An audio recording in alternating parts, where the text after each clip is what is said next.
Hi hello నమస్తే, నేను అనిల్.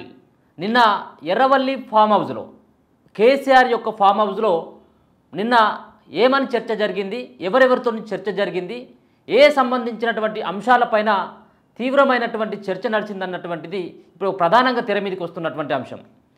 మరి ఒక పక్కన రాష్ట్రంలో లిక్కర్ స్కామ్కు సంబంధించినటువంటి చర్చ కొనసాగడం, మరో పక్కన కాళేశ్వరం సంబంధించినటువంటి అంశం గవర్నమెంట్ ఏదైతే ఉందో గవర్నమెంట్ కూడా ఎంక్వైరీకి ఆదేశించడం, వీటన్నిటిని కనుక చూసినట్టయితే తెలంగాణ రాష్ట్రంలో బీఆర్ఎస్ పార్టీ ఏ విధంగా ముందుకు వెళ్ళాలి, రాజకీయంగా మళ్ళా నిలదొక్కుకోవాలనుకునేదంటే ఎవరితో చర్చలు జరపాలి, ఏ విధంగా తమను రక్షించుకోవాలి, పార్టీని రక్షించాలన్నటువంటి డైలామాలో పడ్డట్టుగా తీవ్రమైనటువంటి ఒత్తిడిలో కేసీఆర్ ఉండి వాళ్ళ ఫ్యామిలీకి సంబంధించినటువంటి దగ్గర వాళ్ళనే కేసీఆర్ యొక్క ఫామ్ హౌస్కు పిలిపించుకొని మాట్లాడినట్టుగా అర్థమవుతా ఉంది.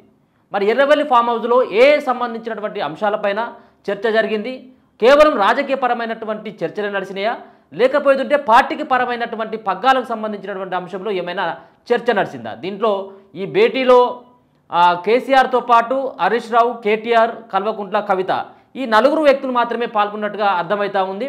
అయితే దీనిలో ముఖ్యంగా కల్వకుంట్ల, కవితకు సంబంధించినటువంటి అంశంలో మరి నిన్న కొన్ని ప్రశ్నలు కూడా లేవనెత్తినట్టుగా హరీష్ రావు కొన్ని ప్రశ్నలు కూడా ఎవరైతే కేసీఆర్ ఉన్నారో కేసీఆర్ తోటి తీవ్రంగా చర్చించినట్టుగా తెలుస్తూ ఉంది. ఎందుకంటే ఒక పక్కన మొన్న జరిగినటువంటి అసెంబ్లీకి సంబంధించినటువంటి ఎన్నికల్లో పార్టీ బలహీనపడడానికి ముఖ్యమైనటువంటి కారణం ఖచ్చితంగా కల్వకుంట్ల కవిత చేసినటువంటి సారా దందా అన్నటువంటి అంశాన్ని కూడా మరి లేవనెత్తడం జరిగింది.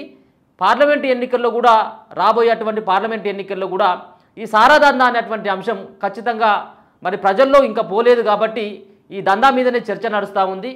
మరి ఇప్పుడున్నటువంటి నేపథ్యంలో ఒకవేళ ఒంటరిగా వెళ్ళినట్టయితే మరి బీఆర్ఎస్ పార్టీకి మళ్ళీ అసెంబ్లీలో ఎదురైనటువంటి దెబ్బే పార్లమెంట్ ఎన్నికల్లో కూడా అదే విధంగా ఉండొచ్చు అన్నటువంటి అభిప్రాయాన్ని హరీష్ రావు గారు చెప్పినట్టుగా అర్థమవుతా ఉంది. అంతేకాకుండా కల్వకుంట్ల కవిత యొక్క అంశాన్నితో పాటు కాళేశ్వరం సంబంధించినటువంటి అంశంలో హరీష్ రావు పాత్ర కూడా చాలా కీలకమైనటువంటి పాత్ర. మరి ఆ సంబంధించినటువంటి డిజైన్లో కానీ దాంట్లో వచ్చినటువంటి లాభాల్లో కానీ దాంట్లో వచ్చినటువంటి కమిషన్లో కూడా హరీష్ రావుకు సంబంధించినటువంటి వాటానే ఎక్కువ ఉందని చెప్పేసి ప్రతిపక్ష పార్టీలు ఆరోపిస్తూ ఉన్నాయి. దీనిపైన కల్వకుంట్ల కవిత కూడా ఈ అంశాన్ని లేవనెత్తింది. కాళేశ్వరం ప్రాజెక్టులో చేసినటువంటి అవినీతి పైన కూడా రేపు మాపో ఎంక్వైరీ అయ్యేటువంటి అవకాశం ఉంటుందన్నటువంటి కొంత ఫామ్ హౌస్లో కొంత డిస్కషన్ అయినట్టుగా తెలుస్తూ ఉంది. ఎందుకంటే మొదటి నుంచి కూడా కల్వకుంట్ల కవితతో పాటు హరీష్ రావుకి ఇద్దరి మధ్యలో పచ్చగడ్డి వేస్తే బగ్గుమనేటువంటి తీరుగానే ఉంటుంది. కాబట్టి ఒకరిపైన ఒకరు నిందలేసుకునేటువంటి ప్రయత్నం చేసింది, ఒకరిపైన ఒకరు గొడవ పడేటువంటి ప్రయత్నం చేసినట్టుగా అర్థమవుతా ఉంది. అంతేకాకుండా ఏదైతే పార్టీకి సంబంధించినటువంటి పగ్గాలు మరి ఇప్పుడున్నటువంటి నేపథ్యంలో రాష్ట్రంలో ఎవరికి అప్పచెప్పాలి పగ్గాలు, కేసీఆర్ దగ్గరనే ఉంచుకొని పార్టీకి సంబంధించినటువంటి ఆయనే మొత్తం ఇప్పటికే భుజస్కంధాల మీద మళ్ళీ మోసేటువంటి అవకాశం ఉంటుందా? ఇప్పటికీ జనాల్లోకి రావట్లేదు కేసీఆర్, అసెంబ్లీ సమావేశాలకు కూడా వెళ్ళటం లేదు కాబట్టి మరి పార్టీ పగ్గాలు ఎవరికైనా అప్పగించేటువంటి అవకాశం ఉంటుందా? అంటే మరి దీనికి ఇప్పుడున్నటువంటి నేపథ్యంలో కేసీఆర్ని కానీ కేటీఆర్ని కానీ ఎవరు కూడా జనం నమ్మేటువంటి పరిస్థితి లేదు, కల్వకుంట్ల కుటుంబాన్ని కూడా ఎవరు నమ్మేటువంటి పరిస్థితి లేదు. ఎందుకంటే ఆల్రెడీ వాళ్ళు చేసినటువంటి దోపిడీ కావచ్చు, వాళ్ళు చేసినటువంటి దందాల్లో మరి వాళ్ళ యొక్క వాటా కానీ తెలంగాణ సంబంధించినటువంటి రాష్ట్రాన్ని అప్పుల కుప్పగా చేసినటువంటి ఘనత కేసీఆర్ కుటుంబానికి దక్కుతుంది. కాబట్టి ఇక బీఆర్ఎస్ పార్టీకి ఉన్నటువంటి ఒక ఆప్షన్ హరీష్ రావు. మరి హరీష్ రావుకి ఏమైనా పార్టీ పగ్గాలు ఏమైనా అప్పగిస్తారా అన్నటువంటి దానిపైన, ఒకవేళ అప్పగిస్తే ఏ విధంగా ఉంటుంది అనేటువంటి మరి వాళ్ళ దగ్గర నుంచి ఎవరైతే కూతురు కొడుకు దగ్గర నుంచి కూడా ఒక ఫీడ్బ్యాక్ తీసుకున్నట్టుగా మరి అర్థమవుతా ఉంది. దీనిపైన ఒకసారి గాదే ఇన్నయ్య గారితో ఒకసారి మాట్లాడేటువంటి ప్రయత్నం అయితే చేద్దాం. ఎందుకంటే దీనిలో నిన్న జరిగినటువంటి చర్చ ఒక పక్కన పార్టీకి పరమైనటువంటి నిర్ణయాలతో పాటు వ్యక్తిగతమైనటువంటి ఏదైతే రేపు జైలుకు వెళ్ళకుంటూ ఉండేందుకు వాళ్ళు కొంత ప్రయత్నం చేసేందుకు కావచ్చు, లేకపోతే రానున్నటువంటి పార్లమెంట్ ఎన్నికల్లో బీజేపీ పార్టీతో కలిసి ముందుకెళ్లేందుకు మరి ఏ విధమైనటువంటి కసరత్తులు చేయాలన్నటువంటి ఒక ఆలోచనతోటి మరి నిన్న ఫామ్ హౌస్లో చర్చ జరిగినట్టుగా అర్థమవుతా ఉంది. మనతో పాటు గాదే ఇన్నయ్య గారు కూడా మనతో ఉండడం జరిగింది. సార్ నమస్తే. సార్ హలో సార్ నమస్తే. నమస్తే అనిల్ సార్ నిన్న ఒక సంబంధించినటువంటి ఒక అంశం ఇప్పుడు ప్రధానంగా ఒక చర్చ నడుస్తూ ఉంది సార్. ఏంటిదంటే నిన్న ఎర్రవల్లి ఫామ్ హౌస్లో కేసీఆర్కి సంబంధించినటువంటి కుటుంబ సభ్యులంతా భేటీ అయ్యి దాంట్లో ఒక డిస్కషన్ చేసినట్టుగా అర్థమవుతుంది. ఆ డిస్కషన్లో ఒక పక్కన పార్టీకి సంబంధించినటువంటి పగ్గాలు మరి హరీష్ రావుకు అప్పజెప్పాలన్నటువంటి ఒక చర్చతో పాటు మరి లిక్కర్ స్కామ్కు సంబంధించినటువంటి అంశం కొంత చర్చ జరిగినట్టుగా తెలుస్తూ ఉంది. దీనిపైన మీ అభిప్రాయం ఏంది సార్? నిన్న ఏం జరిగింది చర్చ అని మీరు భావిస్తూ ఉన్నారు? అంటే ఇప్పుడు ఏదైతే టిఆర్ఎస్ బిఆర్ఎస్ పార్టీలో ఈ అంతర్గత కుమ్ములాటలు, కుటుంబ గొడవలు, లేకపోతే ఈ ఆధిపత్య పోరు అనేది గత 2 నెలలుగా జరుగుతున్నటువంటి పరిణామంలో ఇది ఒక రకంగా చెప్పాలంటే మీరు అన్నట్టు చివరాంకానికి వచ్చింది. ఇప్పుడు ఎవరు దీన్ని ఈ ఆపదల్లో, ఈ సంక్షోభంలో ముందుకు తీసుకుపోగలుగుతారు, ఏం చేయగలుగుతారు అంటే వరస్ట్ లో బెస్ట్ అన్నట్టు. చెడులో ఎక్కువ చెడు తక్కువ చెడు అని చూసుకోవడానికి జరుగుతున్నటువంటి ఒక ప్రయత్నంలో కేటీఆర్ ఆయనకున్నటువంటి పార్టీ పరంగా ఆయనకున్న ఏర్పాటు ఏదైతే ఉందో దాన్ని ఆయన పోగొట్టుకోవడానికి సిద్ధంగా లేడు. కానీ కుటుంబ పరంగా చూసినప్పుడు కేసీఆర్ తిరిగి పగ్గాలు చేపట్టాలంటే ఫస్ట్ కేటీఆర్ ని పక్కకు తప్పియాలి. కేటీఆర్ ని పక్కకు తప్పియాలంటే ఏం చేయాలి, ఎట్లా చేయాలి? కేసీఆర్ అంటే ఒక రకంగా అది హరీష్ రావు అన్నట్టే. అది కేసీఆర్ కి ఎప్పుడు కూడా దాదాపుగా ఆయన రాజకీయ జీవితంలో, రాజకీయ ప్రయాణంలో మొత్తంగా కూడా పాలిటెక్నిక్ చదువుకుంటూ కూడా హరీష్ రావు ఎర్రమంజలి క్వార్టర్స్ లో ఉన్నప్పటి నుంచి మొదలుకుంటే ఆయనని పట్టుకొని ఉన్నాడు. ఆయన మంచి చెడులో, కష్టాల్లో, సుఖాల్లో, బాధల్లో, అవమానాల్లో, పొగడ్తల్లో అన్నిట్లలో ఉన్నాడు. కాబట్టి హరీష్ రావుని ఒక రకంగా ఆయన బలంగా నమ్మేటువంటి క్యారెక్టర్ కేసీఆర్ది. వీడైతేనే సమర్థుడు, ఈయనైతేనే ఏదైనా చేయగలుగుతాడు. కాబట్టి కేటీఆర్ అనే క్యారెక్టర్ ఏదైతే తెలంగాణ సమాజంలో అభాస్పాలైందో, తెలంగాణ ఉద్యమ క్రమంలో కూడా కేటీఆర్ 2006 తర్వాత వచ్చిండు. హరీష్ రావు ఏమో ఫ్రమ్ ది బిగినింగ్ ఉన్నాడు. పార్టీ నిర్మాణంలో లేకున్నా గానీ పార్టీకి సంబంధించిన పునాదులు పడ్డప్పటి నుంచి కూడా ఉన్నాడు. ఏ రకంగా చూసినా గానీ హరీష్ రావుకున్నటువంటి టిఆర్ఎస్ కి అనుబంధం కావచ్చు, క్యాడర్ తో అనుబంధం కావచ్చు, లేకపోతే ఒక లాయల్టీ కావచ్చు, కలుపుగోలుతనం కావచ్చు, లేకపోతే ఇప్పుడు వచ్చిన 9.5 సంవత్సరాలు జరిగిన అనేక రకాల భూదందాల్లో, ఇక్కడ దందాలు ఒకటి ఇరుక్కుంటే భూదందాల్లో ఇంకొకటి చలామణైండ్రు. ఈ రోజు తెలంగాణ హైదరాబాద్ చుట్టూ ఉన్నటువంటి పైగా భూములు, సర్ఫకాజ్ భూములు, ఎండోర్మెంట్ భూములు, లేకపోతే ఇనాం భూములు, సీలింగ్ భూములు, అన్ని రకాల ఎవెక్యూ ల్యాండ్స్ మొదలుకుంటే అన్ని రకాల భూముల్లో కేటీఆర్ పీకల్లోకి మునిగిపోయిండు. ఇవాళ అనేక మంది అవినీతి అక్రమాల్లో ఆయన అసలు బయటికి రానంత సంక్షోభంలో ఉన్నాడు. కాబట్టి సరే హరీష్ రావు కూడా దందాలు చేసిండు, అవినీతిలో పాల్గొన్నాడు, అటువంటి ఉన్నప్పటికీ కేటీఆర్ మీద ఉన్నంత లేదనే అభిప్రాయం బలంగా కేసీఆర్ కు ఉన్నది. అయితే కేసీఆర్ మరి ఏ విధంగా డైరెక్ట్ హరీష్ రావుకి అయితే పగ్గాలు అప్పచెప్పారు. కేసీఆర్ దాన్ని చెప్పు చేతిలో తీసుకుని అందుకని ఆయనని కేటీఆర్ ని పదే మల్కాజ్గిరి నుంచి పోటీ చేసి రాష్ట్ర కేంద్ర రాజకీయాలకు నువ్వు వెళ్ళిపో, గెలిచినా ఓడినా నువ్వు అక్కడ చూసుకో, కవితమ్మ ఇక్కడ మొత్తంగా కూడా ఢిల్లీలో చాలా రకాల అవమానాలకు గురైంది కాబట్టి ఇక ముఖం పెట్టుకొని తిరగలేని పరిస్థితి ఉంది. కాబట్టి కవిత ఇక్కడనే ఉంటది, నువ్వు ఢిల్లీ రాజకీయాలను నువ్వు చూసుకో, చక్కదిద్దుకు పెట్టుకోవడానికి ప్రయత్నం చేయాలనే ఆలోచనలో కేసీఆర్ అయితే బలంగా ఉన్నారు. ఇక్కడి నుంచి తప్పియడానికి ఆయన చేస్తున్నటువంటి ఒక ప్రయత్నంలో భాగంగా మల్కాజ్గిరి నుంచి ఆయన పోటీ చేయమని అడుగుతున్నారు. ఇదంతా కూడా వ్యూహాత్మకంగా హరీష్ రావుకి పూర్తి స్థాయిలో పార్టీ పగ్గాలు అప్పగించాలన్నటువంటి ఉద్దేశంతో కేటీఆర్ని మల్కాజ్గిరికి పంపిస్తున్నా అనుకోవచ్చా? అంతే. ఆయన ఈ రాష్ట్ర రాజకీయాలతో, ఎందుకంటే ఆయన వర్కింగ్ ప్రెసిడెంట్. అవును. కాబట్టి ఇప్పుడు ఆయనకున్న పాత పరిచయాలు కానీ, కొత్త పరిచయాలు కానీ, లేకపోతే ఆయన ఏదో పెద్ద హైటెక్ వ్యవహారాలు చేస్తారు కదా. అవును.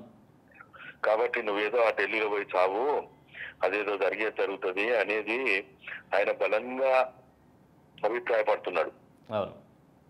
కాబట్టి ఈ సర్దుబాటు క్రమంలో ఇప్పుడు 1999లో 2001లో ఈ కేసీఆర్ కి ఇంత సమస్య లేదు. ఈ రోజు కేటీఆర్ ఒకవైపు, కవిత ఒకవైపు, హరీష్ రావు ఒకవైపు, సంతోష్ రావు ఒకవైపు, బయట ఉన్నటువంటి వాళ్ళందరూ కూడా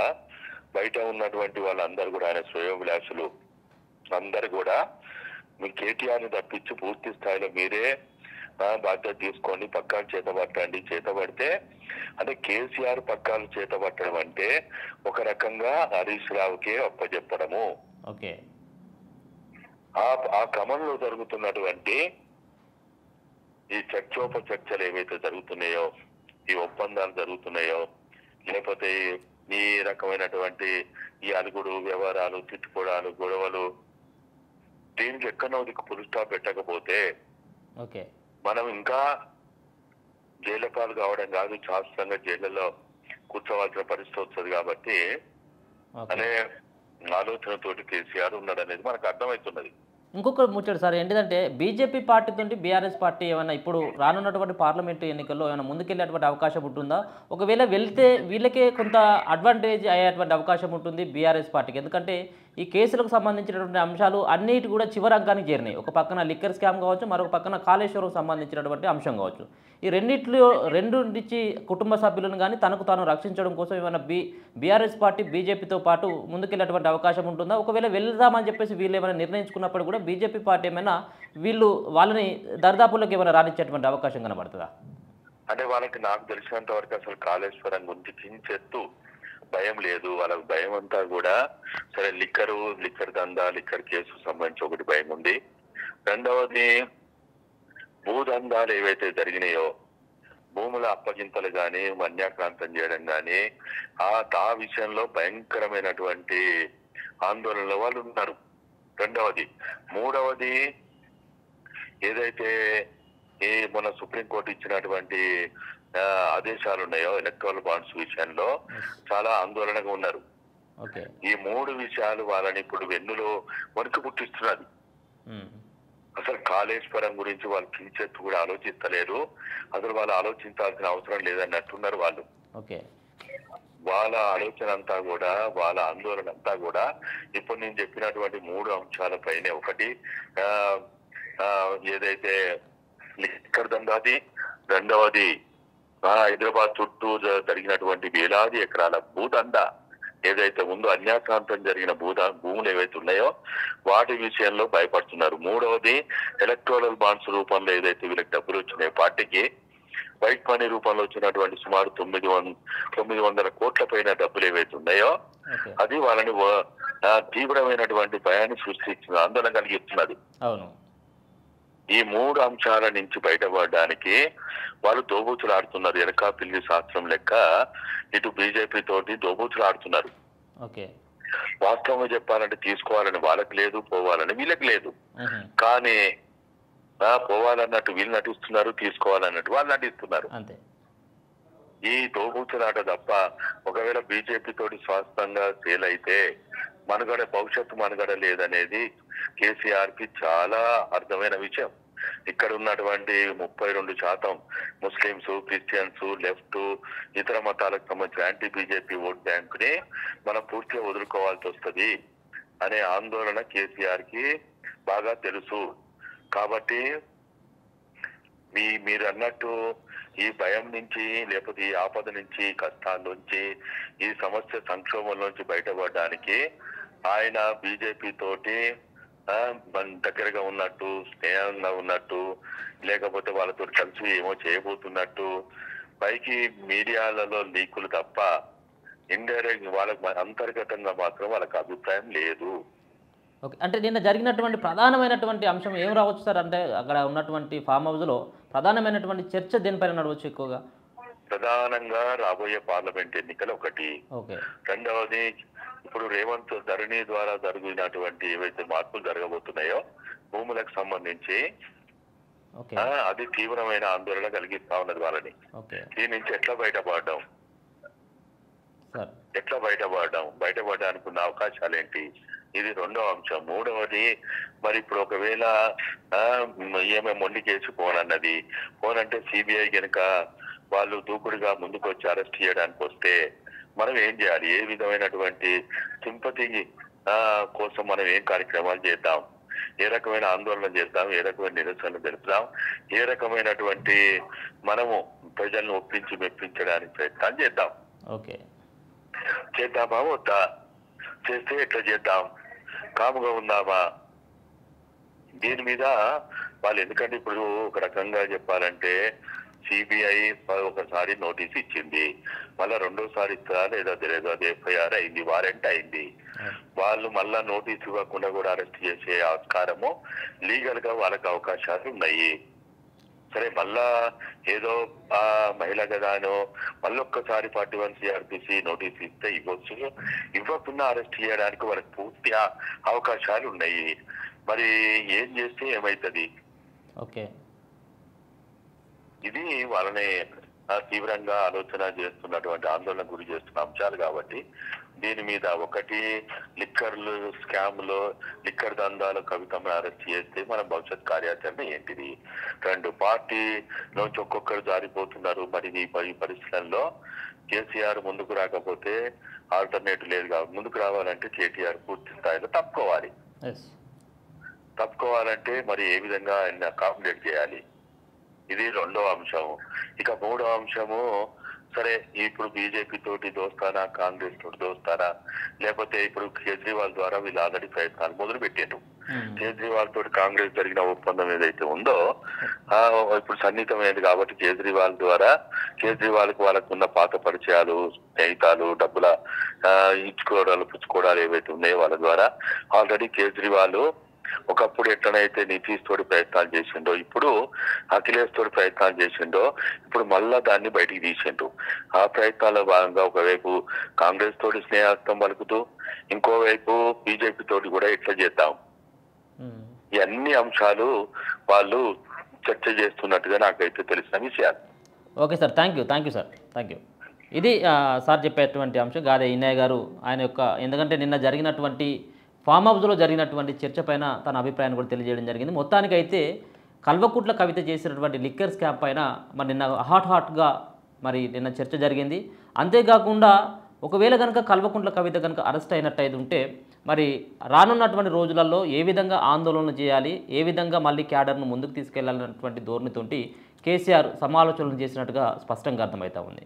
అంతేకాకుండా మరి జరిగినటువంటి చాలా సంబంధించినటువంటి దందాలు, స్కాములు, వీటన్నిటిపైన కూడా తెలంగాణ ప్రభుత్వం కూడా చర్యలు తీసుకునేటువంటి అవకాశం ఉన్నటువంటి నేపథ్యంలో ఒకవేళ కేసులు అయినట్టయితే ఉంటే వాటిని ఏ విధంగా మేనేజ్ చేయాలన్నటువంటి ఉద్దేశంతో పాటు పార్టీకి సంబంధించినటువంటి అంశంలో కీలకమైనటువంటి పాత్ర హరీష్ రావుకు అప్పచెప్పి పార్టీ దిగుతున్నారు, పార్టీలో నుంచి వెళ్తున్నటువంటి నేతలని ఏ విధంగా కట్టడి చేయాలన్నటువంటి దాన్ని ఒక బాధ్యతను హరీష్ రావుకు కట్టపెట్టినట్టుగా అర్థమవుతుంది. మనం గత కొద్ది రోజులుగా చూసుకున్నట్టయితే ఉంటే పార్టీలో తెలంగాణ రాష్ట్రంలో అసెంబ్లీ ఎన్నికలు జరిగిన తర్వాత, తెలంగాణ రాష్ట్రంలో కాంగ్రెస్ పార్టీ అధికారంలోకి వచ్చిన తర్వాత మరి పార్టీల నుంచి చాలామంది వ్యక్తులంతా, చాలామంది కీలకమైనటువంటి నేతలంతా కూడా ఒక్కొక్కరుగా పార్టీకి దూరమవుతున్నటువంటి సంఘటన మనం చూసుకోవచ్చు. నిన్న కూడా మహేశ్వరం సంబంధించినటువంటి నేత వాళ్ళు కూడా పార్టీని మారడం జరిగింది. తీగల కృష్ణారెడ్డి, ఆయనతో పాటు ఇంతకుముందు గతంలో మంత్రిగా పనిచేసినటువంటి మహేందర్ రెడ్డి కావచ్చు, అక్కడ ఉన్నటువంటి వాళ్ళ సతీమణి జెడ్పీ చైర్పర్సన్ కావచ్చు, చాలామంది కూడా మరి పార్టీ మారుతూ ఉన్నారు. వీటిని అన్నింటినీ కూడా కట్టడి చేయాల్సినటువంటి కేసీఆర్ పత్తా లేకుండా పోయిండు. కేసీఆర్ కేవలం ఫామ్ హౌస్కు మాత్రమే పరిమితం అయిపోయాడు. ఆయన ఆరోగ్యరీత్యా కూడా ఆయనకు సహకరించట్లేదు. మరి ఆ ఆందోళనలోనే ఆయనే మొన్న తుంటి వెముక విరగడం, ఆయన బాత్రూంలో కాలు జారి పడడం, ఇదంతా కూడా ఒక పక్కన పార్టీ ఏమో ఆగమైపోయింది. రాష్ట్రంలో పార్టీకి సంబంధించినటువంటి ఆనవాళ్ళు లేకుండా పోతూ ఉన్నాయి. పార్టీలో ఉన్నటువంటి కీలకమైనటువంటి నేతలు ఒక్కొక్కరుగా దూరం అవుతూ ఉన్నారు. కేసీఆర్ ఏదైతే గతంలో చెప్పినటువంటి 100 సీట్లను మేము రానున్నటువంటి అసెంబ్లీలో సాధిస్తామని చెప్పేసి గప్పాలు చెప్పినటువంటి రాష్ట్ర ముఖ్యమంత్రికి మరి తెలంగాణ ప్రజలు చుక్కలు చూపెట్టిండ్రు. కేవలం 39 సీట్లకు మాత్రమే మరి పరిమితం చేయడం జరిగింది. దీన్ని జీర్ణించుకోలేక కేసీఆర్ మదన పడుతున్నట్టుగా అర్థమవుతా ఉంది. ఇది ఒక పక్కన ఒక ఎత్తు అయితే మరి వాళ్ళ కుటుంబ సభ్యుల్లో ఉన్నటువంటి వాళ్ళే అవినీతికి పాల్పడ్డారన్నటువంటి అంశాన్ని కూడా కేసీఆర్ని మరి నిద్ర లేకుండా కోలుకోనీయకుండా చేస్తున్నటువంటి అంశాలు కూడా చూసుకోవచ్చు. వీటిపైనే సుదీర్ఘమైనటువంటి భేటీ జరిగింది. ఈ భేటీలో హరీష్ రావుతో పాటు కేటీఆర్, కవిత, కేసీఆర్ వీళ్ళు నలుగురు కూడా మరి చాలాసేపు కూడా మాట్లాడడం జరిగింది. ఏ విధంగా ముందుకు తీసుకెళ్ళాలి, ఒక పక్కన దేశ రాజకీయాలు చేయాలనుకున్నట్టయితే ఉంటే అనుకుందామని చెప్పేసి దేశ రాజకీయాల్లో చక్రం తిప్పుదామని చెప్పేసి భావించినప్పటికీ కూడా ఎక్కడ కూడా కేసీఆర్ యొక్క మాటలను నమ్మలేదు. రాష్ట్రంలోనే ఆ పార్టీని మరి ఇంటికి పంపించినటువంటి సంఘటన. ఇక దేశవ్యాప్తంగా మరి ఇప్పటికిప్పుడు ఆయన చక్రం కాదు కదా, ఎక్కడ కూడా నెగ్గేటువంటి పరిస్థితి లేదు. ఈయన మాటను కూడా ఎవరు కూడా నమ్మేటువంటి పరిస్థితులు లేరు. మరి రానున్నటువంటి పార్లమెంటు ఎన్నికల్లో ఈయనకు వచ్చేటువంటి అరకొర సీట్లతోటి బీజేపీ పార్టీతోటి అలవెన్స్ అయినప్పటికీ కూడా ఈయనకు సంబంధించినటువంటి 2-3 సీట్లతోటి బీజేపీకి ఒరిగేదేం లేదు. ఒకవేళ కనుక బీజేపీ పార్టీకి అదాలా ఉంచితే ఇక్కడ ఉన్నటువంటి బీఆర్ఎస్ పార్టీ కూడా వచ్చేటువంటి 2-3 సీట్లతోటి కేంద్రంలో ఏ విధమైనటువంటి సంబంధించినటువంటి లాభం కూడా లేకుండా పోతూ ఉంటుంది. కాబట్టి సిట్టింగ్ ఎంపీలు ఒక పక్కన రానున్నటువంటి పార్లమెంటు ఎన్నికల్లో సిట్టింగ్ ఎంపీలే ఒక్కొక్కరుగా దూరం అవుతూ ఉన్నారు.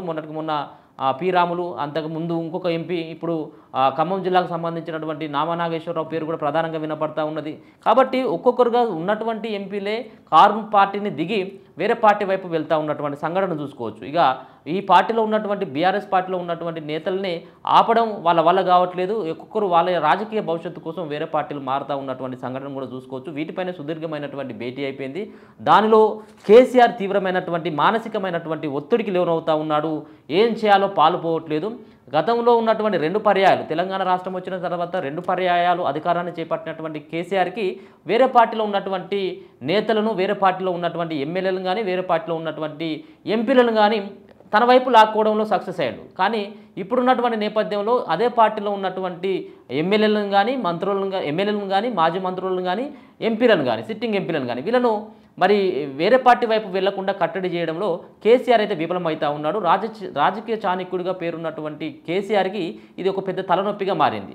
ఒక పక్కన ఇదైతే ఇంకొక పక్కన కుటుంబ సభ్యులకు సంబంధించినటువంటి అంశం కూడా మరి కేసీఆర్కి అయితే మరి ఒక గుదిబండగా తయారైపోయింది. మరి దీన్ని కేసీఆర్ ఏ విధంగా ముందుకు తీసుకెళ్తాడు?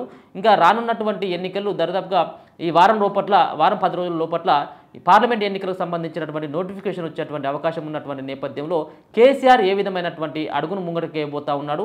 కేసీఆర్ పార్టీకి సంబంధించినటువంటి అంశాలను ఎవరి భుజస్కంధాల మీద పెట్టబోతా ఉన్నాడు? ఒకవేళ కనుక హరీష్ రావు కనుక పార్టీ పగ్గాలు ఇచ్చినట్టయితుంటే కేటీఆర్ తోటి వచ్చేటువంటి ఇబ్బంది ఉంటుంది. కాబట్టి తానే ఈ పార్లమెంట్ ఎన్నికల్లో ఏమైనా కలిసి వెళ్ళేటువంటి అవకాశం, ఆయనే పార్టీకి సంబంధించినటువంటి అంశాలను ముందుకు తీసుకెళ్ళి ఆయనే మళ్ళీ ఒకసారి పార్లమెంటు ఎన్నికలకు సంబంధించినటువంటి దాంట్లో 17 సెగ్మెంట్లలో ఏమైనా భారీ బహిరంగ సభలకు ఏమైనా ప్లాన్ చేస్తాడో లేదన్నటువంటి అంశాన్ని కూడా మరి కొద్ది రోజుల్లో తెలిసేటువంటి అవకాశం ఉంటుంది. కానీ తెలంగాణ రాష్ట్రంలో కేసీఆర్ కుటుంబం, కల్వకుంట్ల కుటుంబం చేసినటువంటి దోపిడీని మాత్రం తెలంగాణ సమాజం అంతా కూడా ఇప్పటికి కూడా జీర్ణించుకోలేకపోతుంది అనేది మాత్రం వాస్తవంగా చెప్పుకోవచ్చు. చూద్దాం ఏమవుతుంది అనేది కూడా. ఇంకా వచ్చేటువంటి ఎన్నికలు దగ్గర ఉన్నాయి కాబట్టి మరి పార్లమెంట్ ఎన్నికలు కూడా కేసీఆర్కి అసెంబ్లీ ఎన్నికల్లో ఏ విధమైనటువంటి చుక్కెదురైపోయిందో పార్లమెంట్ ఎన్నికల్లో కూడా ఆ విధమైనటువంటి రిజల్టే కనుక దాదాపుగా 2-3 సీట్ల వరకు మాత్రమే బీఆర్ఎస్ పార్టీ కనుక పరిమితం అయిపోయినట్టయితుంటే పక్కాగా ఇక ఉన్నటువంటి బీఆర్ఎస్ పార్టీలో ఉన్నటువంటి నేతల యొక్క వలసలని ఆపేటువంటి ఆస్కారం హరీష్ రావు కానీ, కేటీఆర్ కానీ ఎవరు కూడా ఉండకపోవచ్చు. ఎందుకంటే ఆల్రెడీ భూస్థాపితం అయ్యేటువంటి దిశగా బీఆర్ఎస్ పార్టీ ఉండబోతా ఉన్నది. ఎందుకంటే వీళ్ళని కాపాడాల్సినటువంటి కేసీఆర్ ఫామ్ హౌస్కు పరిమితం అయిపోయాడు, ఎవరితో కూడా కాంటాక్ట్లో లేనటువంటి పరిస్థితి. కాబట్టి మరి వీళ్ళ అందరికి సంబంధించినటువంటి సమన్వయం చేసుకోవడంలో కేటీఆర్ విఫలమైపోతూ ఉన్నాడు. అసలు రెండవ సంబంధించినటువంటి లీడర్ కేసీఆర్ తర్వాత ఉన్నటువంటి లీడర్ ఎవరు అనేది కూడా ఇప్పటివరకు తెలియనటువంటి పరిస్థితి. మరి చూద్దాం ఎవరికి ఈ బాధ్యతలు అప్పగిస్తాడన్నటువంటి దానిపైన కూడా ఒక చర్చ అయితే కొనసాగుతూ ఉంది, తీవ్రమైనటువంటి చర్చ.